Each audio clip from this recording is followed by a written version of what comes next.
అయోధ్యలో గర్భగుడికి చేరింది రామ్లల్లా విగ్రహం. భక్తుల కోలాహలం మధ్య గుడి చుట్టూ ఊరేగింపు నిర్వహించారు.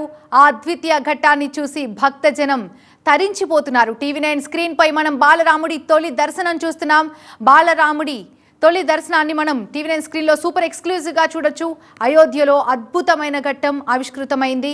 ఇక దీనికి సంబంధించి మరింత సమాచారం మా అసోసియేట్ ఎడిటర్ మహాత్మా అందిస్తారు. మహాత్మా, ప్రస్తుతం అక్కడ భక్తజనం కోలాహలం ఏ విధంగా ఉంది?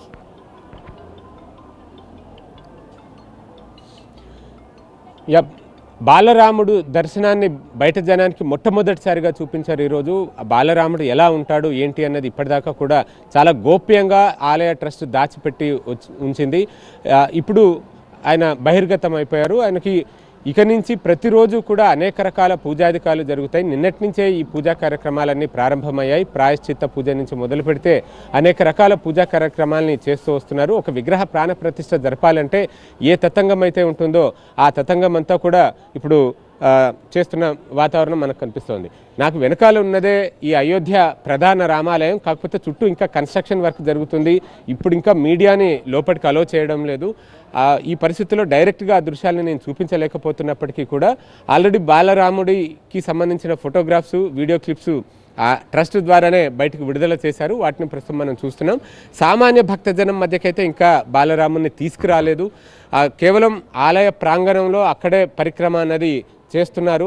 అది కూడా ఈ వైదిక కార్యక్రమాల్లో భాగంగా విగ్రహానికి చేయాల్సిన ప్రక్రియలో క్రతువుల్లో భాగంగా చేస్తున్న పనే ఇది. తర్వాత సరయూ నదీ జలాలతో రేపు అభిషేకం కూడా జరగనుంది. ఇలా అనేక రకాల పూజా కార్యక్రమాలన్నీ ఒకవైపు, యజ్ఞ యాగాదులు మరొక వైపు, ఇవన్నీ కూడా జరుగుతూ ఉన్నాయి.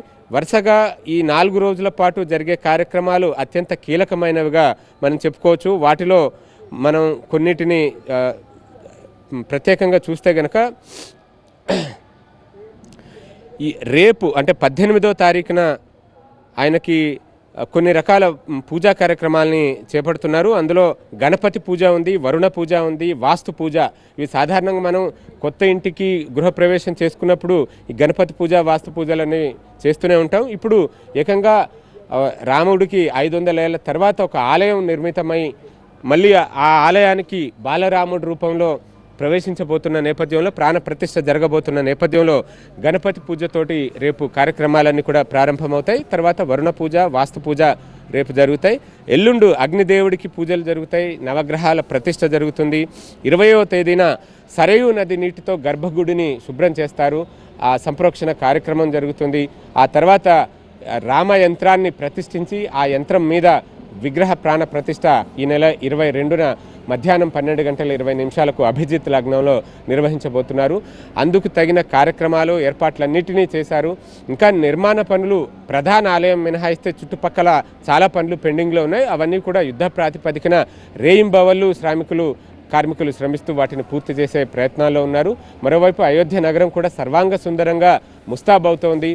కేవలం అయోధ్య అనగానే రామాలయం, ఆలయ కారిడార్ మాత్రమే కాదు, ఎంటైర్ నగరమంతా పునర్నిర్మాణం జరుగుతున్న పరిస్థితి మనకు కనిపిస్తోంది. మొత్తం నగరం రూపురేఖలే మారిపోయాయి. ఎంతో ఆధ్యాత్మిక శోభ ఉట్టిపడుతోంది. అడుగడుగునా కూడా భక్తి పారవశ్యం మనకు కనిపిస్తున్న వాతావరణం ఉంది.